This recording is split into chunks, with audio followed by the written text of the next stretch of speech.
In a Pacifica 2019, came across with a wire problem diagram for the speaker plug. Are the polarity inverted? Okay. Yes. Had to switch positive negative on each speaker. Will be a problem when installing APCH41?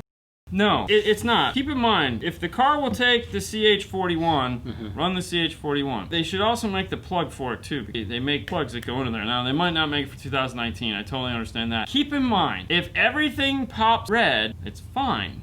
If everything pops green, it's fine. Where this becomes an issue is with the Bluetooth mics, and this is something we've had before, where all the speakers popped red, and we switched them all to green, and then they got an echo in their Bluetooth mic, because they were red to be out of polarity with the mic, so that it would cancel out any echo effect. If they all pop red, leave them red. Don't switch them to green, okay? It's probably like that for a reason, and most Chryslers, they all pop red. So just leave them alone, let them do their thing. It's okay, it won't affect nothing.